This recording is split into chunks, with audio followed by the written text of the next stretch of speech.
Salut à tous, alors j'ai envie de vous parler aujourd'hui de Starbucks. Pourquoi Starbucks ? Parce que bon, déjà tout le monde connaît la boîte, mais surtout c'est une entreprise que je suis pas du tout, enfin que je ne suis pas en bourse si vous voulez. Après je suis comme tout le monde, je connais Starbucks, c'est aussi pour ça que c'est sympa d'en parler, que vous m'écoutiez de Suisse, Belgique, Canada, France, peu importe, vous connaissez tous Starbucks. Et il se trouve que Starbucks a pris une bonne claque depuis le début de l'année, je crois qu'on est autour de moins 25%, et là moins 17% sur les derniers jours suite à la publication des résultats du deuxième trimestre. Et c'est sympa parfois de regarder des boîtes qu'on connaît pas parce qu'on peut parfois presque se faire une meilleure idée que quelqu'un qui connaît trop bien la boîte et qui est un peu trop influencé parce qu'il a des billes dedans ou je sais pas. Donc on va regarder ça ensemble. Donc je vais commencer par peut-être juste revenir sur le graphique, que quand je vous disais que ça a baissé, juste pour qu'on ait un peu de contexte en termes de prix. Donc on est revenu sur des niveaux de 2022 qui étaient un peu des très mauvais niveaux pour Starbucks, mais surtout on est sur des niveaux du Covid. Alors pas le plus bas du Covid, on n'est pas sur les $50 comme au plus bas du Covid, mais il faut imaginer ce que c'était que le Covid pour Starbucks. C'est des restaurants qui sont fermés, enfin des cafés qui sont fermés aux États-Unis, mais surtout en Chine, parce qu'en Chine ils ont fermé les cafés, Starbucks très tôt, ils ont rouvert très très tard. Donc voilà, pour Starbucks le Covid c'était pas rien, c'est pas comme pour la plupart des boîtes où ça a un petit peu ralenti, etc. C'est qu'il y a vraiment une partie du chiffre d'affaires qui a totalement disparu. Donc on est sur des niveaux de 73, 74. On était encore sur des niveaux au-dessus de $100 il y a quelques temps. Donc on va voir ce qui provoque cette débâcle. Est-ce que c'est une opportunité ? Est-ce que le marché a un peu corrigé trop fort et ça peut être une opportunité ? Ou est-ce que au contraire, il y a encore plus à baisser ? En général, on est un peu au milieu du pont, hein. Il y a un côté qui est mieux que l'autre, mais qui est vrai, mais on ne sait pas trop lequel c'est. Donc c'est ce qu'on va essayer de faire aujourd'hui. Donc en commençant par le transcript peut-être. Donc transcript, hein, c'est l'écrit si vous voulez de la conf call, et c'est là où on gagne énormément de temps à la lire. Mais avant ça, peut-être, je vais vous montrer juste les résultats eux-mêmes. Donc ils ont publié des slides, donc c'est ça, hein, les résultats en un coup d'œil. Donc la CFO, la directrice financière, Rachel, nous dit que même si c'était un trimestre difficile, ils ont appris de leur sous-performance et ils vont être plus forts, blablabla. On verra ça pendant l'annonce de résultats tout à l'heure. Les priorités stratégiques, donc en 1, renforcer la marque, elevate, je ne sais pas comment traduire, mais on va dire renforcer la marque. Ensuite, renforcer et élargir la partie digitale, devenir vraiment international. Je pensais que ça l'était déjà pas mal, mais voilà.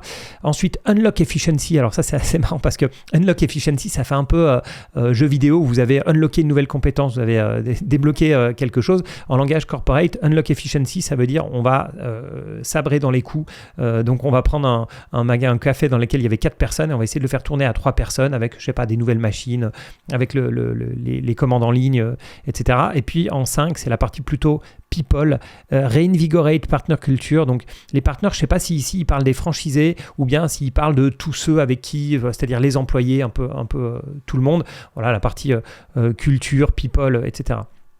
Au niveau des chiffres, on a un chiffre d'affaires de 8,6 milliards en baisse de 1% par rapport à l'année précédente. On a alors effectivement, c'est très US, on a 74% en Amérique du Nord, on a 21% à l'international et 5% en channel development. Donc channel development, c'est tout ce qui est à côté des magasins, donc ça va être les cafés, mais vraiment pas le café à boire, hein, le café, la poudre si vous voulez, qui va être brandé Starbucks, ça va être peut-être des capsules Nespresso brandées Starbucks, voilà, tout ce qui est à côté vraiment de la vente pure en boutique. Enfin, je crois que c'est ça, hein, je ne suis pas un spécialiste de Starbucks, et on voit qu'effectivement les chiffres sont vraiment pas super, avec des moins 4%, moins 3% aux US, moins 6% à l'international, dont moins 11% en Chine. C'est violent, et c'est d'autant plus violent que parmi ils ont 38 900 magasins en hausse de 6% par rapport à l'année précédente. C'est-à-dire que malgré 6% de magasins en plus, ils ont le chiffre d'affaires qui baisse. Donc on peut imaginer sur l'existant que c'est vraiment compliqué.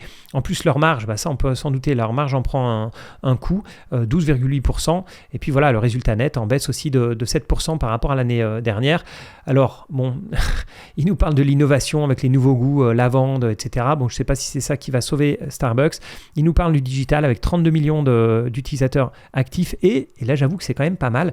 31% des transactions qui sont commandées et payées en ligne. C'est pas mal, hein, pour du café. Enfin, moi, je suis pas utilisateur de Starbucks, mais c'est beaucoup. Je sais que ça augmente chez les McDo, chez un peu tous ces trucs à emporter, mais là, c'est vraiment pas mal. C'est vrai aussi qu'on a moins en Europe la culture du à emporter. Donc c'est plutôt on passe devant, tiens on s'arrête là, etc. Puis pour se mettre en terrasse ou autre, c'est beaucoup plus une culture américaine, mais voilà, c'est intéressant. Ensuite sur la guidance, donc guidance c'est les estimations de l'entreprise pour le futur. Qu'est-ce qu'ils nous mettent? Low single digit decline, j'aime pas quand ils parlent comme ça. Donc là, low single digit decline, donc on va dire que c'est de moins 9% à 0 au global. Pareil pour les US et puis pour la Chine, là ils n'osent même pas dire à 0, donc c'est un déclin donc entre 0 et 9%. Les ouvertures, ça continue à peu près sur le même rythme puisqu'on est à 6% d'augmentation sur un an, donc de prévision.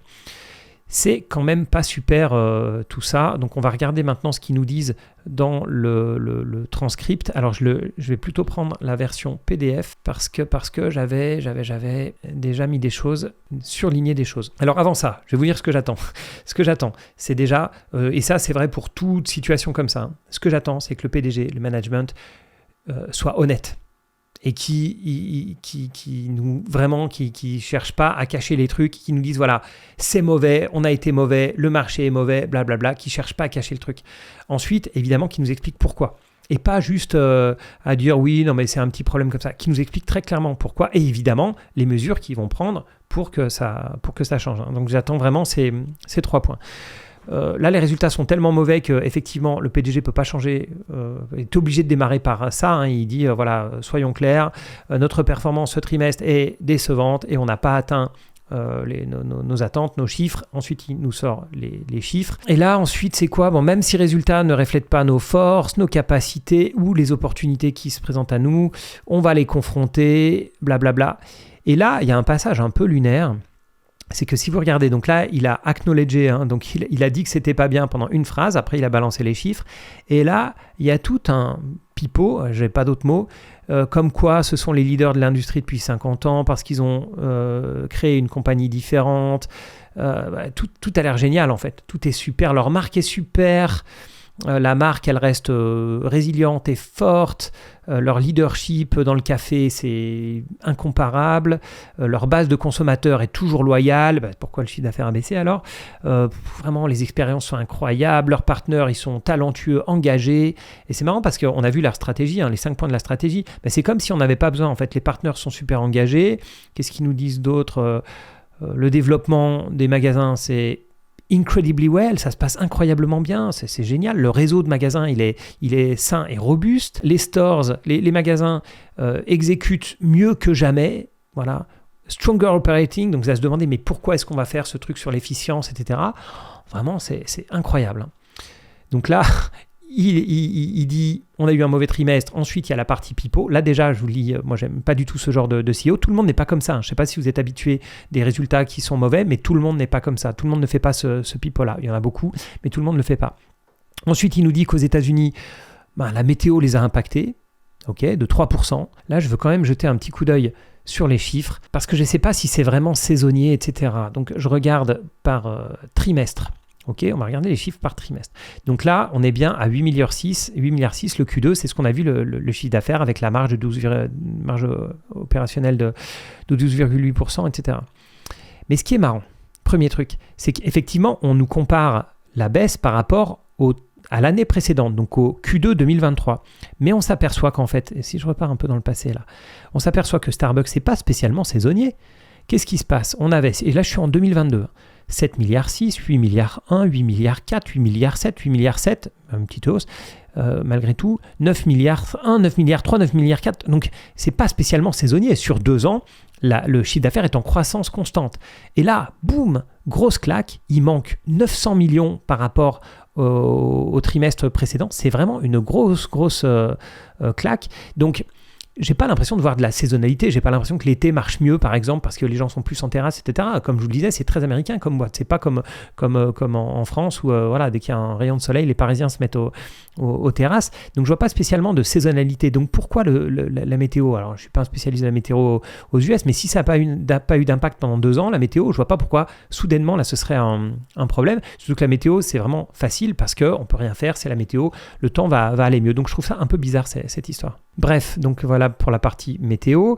Qu'est-ce qu'ils nous disent d'autre? Oui, voilà. En fait, le premier point qu'ils mentionnent, c'est pas la météo. Le premier point, c'est qu'ils disent que c'est les consommateurs qui sont plus attentistes, plus précautionneux, voilà, surtout les occasionnels. Donc on peut le comprendre, hein, on est proche de la récession aux États-Unis ou partout c'est un peu compliqué, les gens font attention, alors la fin de mois est plus difficile, il y a eu de l'inflation, ils ont peut-être peur de perdre leur job, peu importe, donc en tout cas les gens font attention, donc forcément peut-être que pour couper un peu dans les dépenses, surtout pour quelqu'un qui n'est pas un utilisateur routinier de Starbucks, couper les 2 Starbucks qu'on fait dans la semaine, ça peut permettre de mettre un peu plus d'argent de côté ou finir le mois correctement. Donc ça c'est le premier point, le consommateur qui est un peu moins, qui fait attention à ce qu'il paye. Ensuite, le mauvais temps. Et enfin, en Chine, ils disent ils voient que la recovery, je perds mes mots, l'économie ne se remet pas aussi vite que prévu. Et il y a aussi une compétition féroce en Chine. Et là, il parle de value player, donc j'imagine des gens qui sont plus dans le discount, dans le moins cher. Et en me renseignant un petit peu là-dessus, je suis tombé sur des chiffres qui sont assez dingues. C'est le fait qu'en Chine, il y a une explosion des coffee shops, ce qu'ils appellent les branded coffee shops. Donc, c'est ceux avec des marques. Donc, en Chine, qu'est-ce que j'ai vu? C'était Luckin Coffee qui était le numéro 1 avec 16 000 magasins. Ensuite, Starbucks avec 7 000. Et puis, on voit, il y a des Costa Coffee, etc. Donc, il y a pas mal d'autres marques. Et ces magasins-là, donc les magasins de marques, de café, ont augmenté de 58%, le nombre de magasins de 58% en 2023. Donc on sait que les Chinois, ils sont habitués à la surcapacité, hein. Quand ils y vont, ils mettent l'accélérateur à fond et puis on se retrouve avec des villes fantômes, on se retrouve avec des trucs complètement fous, des routines utilisées, etc.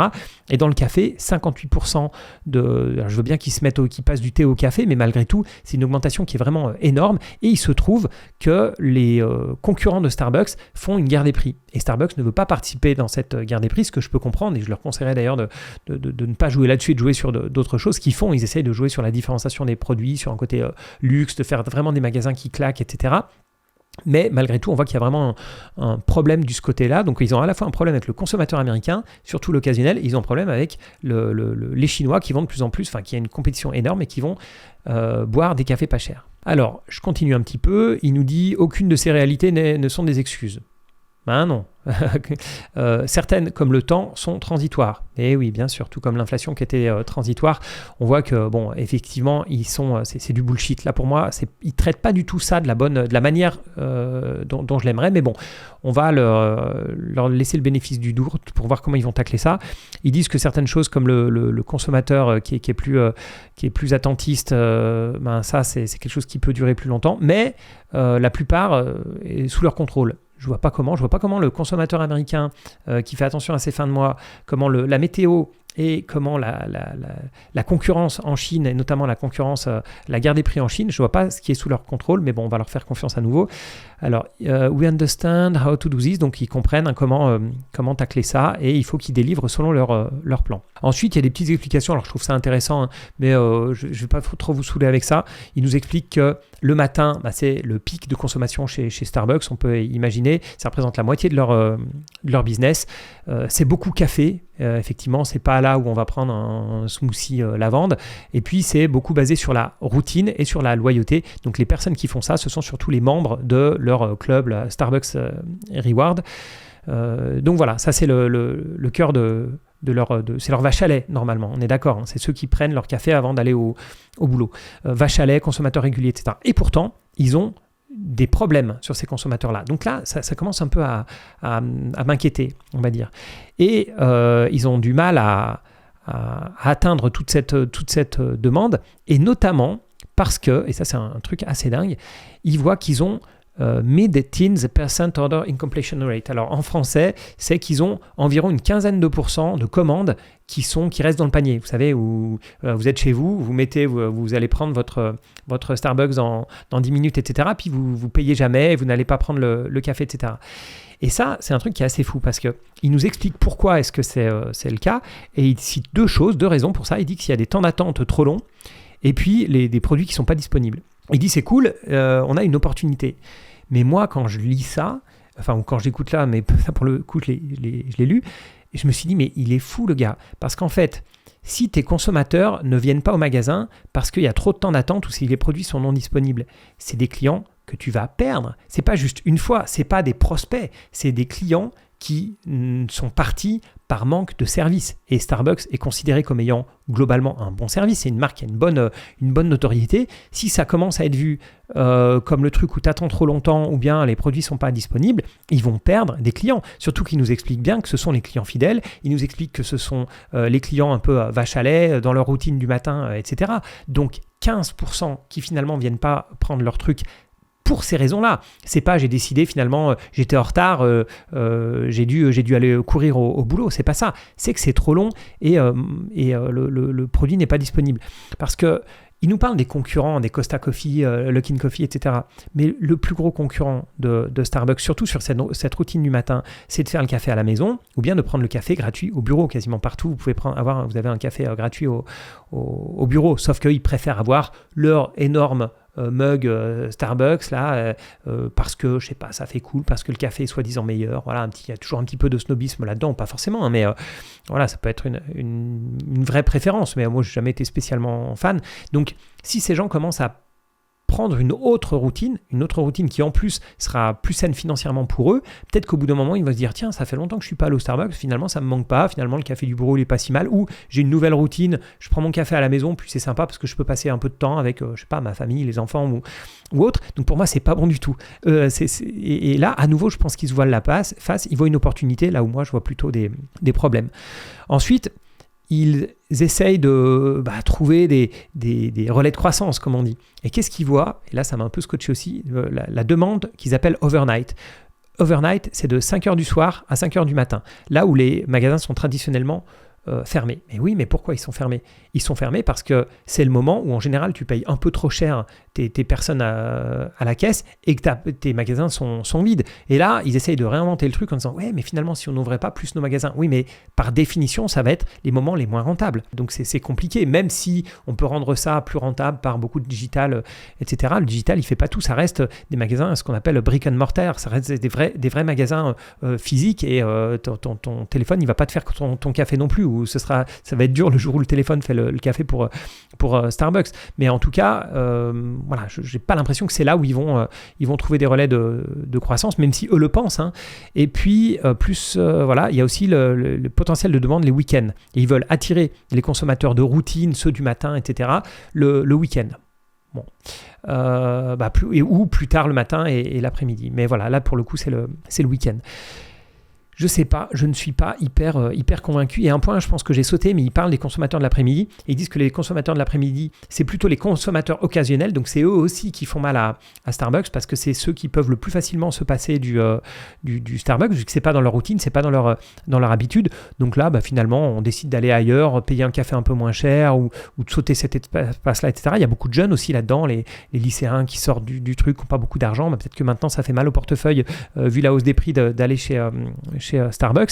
Je sais pas. Donc, ils sont attaqués à la maison, aux US, par les utilisateurs routiniers du matin. Même chose sur les occasionnels. Et en Chine, ça se passe moyennement. Bon. Alors, apparemment, ils vont être sauvés par les innovations. Alors, les innovations, c'est quoi ? C'est les latte pistaches.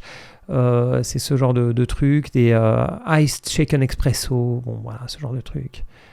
Des produits du breakfast, ça peut-être que ça peut marcher, voilà, potato cheddar, tout ce qui est bon pour la santé, comme les Américains savent bien le faire. Bref, ça, c'est là où moi je connais pas le marché, hein, honnêtement, et n'étant pas consommateur, ça n'aide pas non plus à bien connaître le marché. Et ils nous reparlent de leur stratégie. Alors leur stratégie, elle est assez dingue. Elle s'appelle Triple Shot with 2 Pumps. Alors j'avais aucune idée de ce que c'était, donc j'ai regardé. Et en fait, triple shot, c'est quand vous demandez 3 doses d'expresso, 3 doses de café. Et 2 pumps, c'est quand vous rajoutez des trucs additionnels. Je sais plus comment voilà, un peu des toppings ou des choses comme ça. Par exemple, je sais pas, du caramel, etc. Donc, ils ont appelé ça triple shot with 2 pumps parce que leur stratégie, vous vous souvenez, c'est en 5 points. D'ailleurs, j'ai trouvé un document parce que cette stratégie en 5 points, comme je connais pas Starbucks, là, je sais pas, vous savez, ils nous disaient, oui, renforcer la marque, etc. Je sais pas si c'est nouveau ou pas. Et j'ai trouvé une présentation qui est très bien, qui date de novembre 2023, donc elle est assez récente, et j'ai trouvé ça intéressant de voir, bon aujourd'hui ça se passe pas bien, ils nous disent des choses, et qu'est-ce qu'ils disaient il y a 5 mois quand tout allait bien? Et quand je vous dis que tout allait bien, c'est vrai, puisqu'ils nous parlent d'une croissance comparable de 8% en 2023, ils nous parlent d'une croissance du chiffre d'affaires de 12%, croissance des bénéfices de 20%, donc c'est génial, on était vraiment dans un autre monde pour Starbucks en novembre, et ils nous donnaient des guidance pour 2024, 2024 c'est la cata, mais ils nous disaient en comparable, c'est-à-dire à magasin constant, j'imagine, ils attendaient 5-7% de croissance. Vu qu'ils ouvrent des nouveaux magasins, ils attendaient 10-12% de croissance. Vous voyez, on est quand même on est en déclin, et avec une croissance des profits de 15-20%. Ok, donc c'est vraiment un échec total par rapport au guidance qu'ils avaient donné précédemment. Et puis, qu'est-ce que j'avais trouvé d'intéressant? Je crois que je m'étais mis...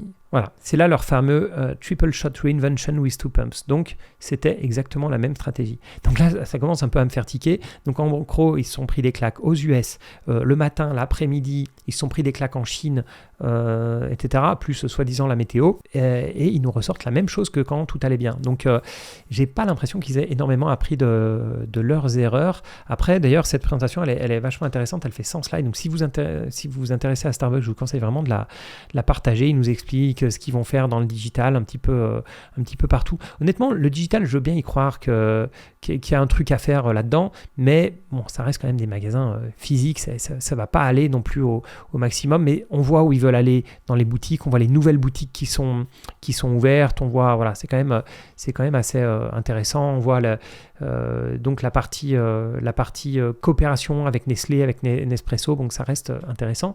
Et si je reviens au transcript, voilà, je crois qu'après, bon, c'est toujours intéressant si vous vous intéressez à la boîte d'aller jusqu'au bout, mais c'est pas forcément là où je voulais aller.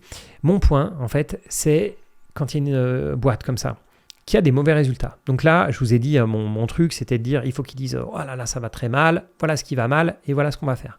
Donc le oh là là, ça va très mal, ils l'ont pas fait assez pour moi. Il aurait vraiment fallu qu'ils disent que ça va pas bien, quitte à ce que le cours de bourse à court terme baisse plus. Mais je pense que les analystes et les investisseurs, ils apprécient un discours très franc, et pas à nous rappeler que c'est une boîte super, etc., comme ils ont essayé de le faire. Deuxième point, nous expliquer ce qui va pas.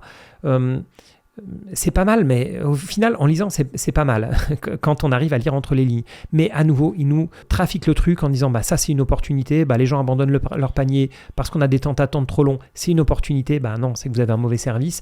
On va maintenant ouvrir la nuit, non, tu vas pas avoir beaucoup de gens qui vont prendre du café la nuit, je veux dire, il faut réfléchir 2 secondes. Le fait, bref, la Chine, ils nous expliquent pas ce qu'ils vont faire, et la météo, ils disent il n'y a rien à faire. Donc voilà, je suis pas du tout convaincu sur la manière d'expliquer ce qui va pas, et la stratégie, ils nous ressortent la même, le réchauffé de la stratégie d'il y a 6 mois quand tout allait bien, mais vraiment il n'y a pas un truc où ils se sont dit on va faire différemment les choses, mais pas un, pour moi, enfin à moins que vous me disiez le contraire, mais vraiment j'ai pas été convaincu. Donc pour moi, quand il y a ce genre d'histoire là, il y a 2 choses, soit vous connaissez bien le secteur, ok, c'est pas le cas pour moi, et donc vous avez l'œil pour vous dire je suis d'accord avec la stratégie, c'est la bonne voie. Ok, donc là, vous pouvez lire la stratégie de Starbucks et vous dire ils ont raison de faire ça. Oui, Xavier, tu nous dis qu'ils ne répondent pas aux problèmes à court terme, mais ils ont raison. À long terme, c'est ce qu'il faut faire. Ce qui se passe là à court terme, c'est que du bruit, etc. Donc ça, vous avez le droit de... Voilà, et c'est si vous êtes compétent dans le domaine, ce que je ne suis pas. Et si vous n'êtes pas compétent dans le domaine, il faut faire confiance, les yeux fermés, au management. C'est aussi bête que ça. Donc on va voir qui est le management en question. Je ne le connaissais pas, le gars, donc Laxman Narasimhan. Donc il est effectivement PDG de Starbucks officiellement depuis mars 2023. Donc ça fait à peine un an qu'il est officiellement au règne. Il est arrivé en octobre 2022 dans la boîte, donc ce n'est pas une boîte qu'il connaît particulièrement. Alors il était membre du board, mais ça c'est pas... Voilà. Il était CEO de Reckitt, donc qui fait plutôt des produits ménagers, etc. Je vous montre, juste pour la forme, Reckitt, donc il était chez Reckitt de 2019 à octobre 2022. Ok, donc on voit que le cours de bourse a végété, voilà, c'était vraiment pas super, et on voit même que début 2024 c'est la cata, et vraiment c'est la cata. Donc puis bon, il y a quand même normalement un PDG qui part, s'il a fait du bon boulot, il y a quand même un momentum derrière. Donc on voit que le momentum est plutôt pas de son côté. Et puis il n'est pas resté non plus si longtemps que ça là-bas, donc je me demande s'il n'y a pas un truc. Avant ça, il était chez Pepsi. Pepsi, ouais, c'est pas non plus vraiment similaire à Starbucks. On n'est pas en train d'ouvrir des magasins, etc. On vend un produit à des magasins, ce qui est différent. Et ce qui m'a fait un petit peu tiquer sur son CV, c'est que le gars a fait de 2014 à 2019 chez Pepsi, mais il a toujours été Latine-América, Europe, Afrique, ok, pendant un petit peu de temps. Et puis quand il est passé Global CCO, ça a duré 5 mois. Un peu comme s'il avait été, je sais pas bon dans le boulot, je sais pas, il avait atteint un peu son principe de Peter, il était arrivé à son niveau d'incompétence, je sais pas. Et puis auparavant, il a surtout fait au final du McKinsey. Voilà, 19 ans chez McKinsey, bon, c'est pas forcément ce qui m'excite le plus sur un CV. Et Starbucks donc c'est pas non plus le fondateur qui a une vision comme des on a vu chez des Netflix, des Zuckerberg, chez Meta, enfin partout, ces gars où on peut dire bon bah voilà, eux ils connaissent leur boîte par cœur, ils connaissent le marché par cœur, ils vont nous trouver une solution. Donc là c'est pas le cas.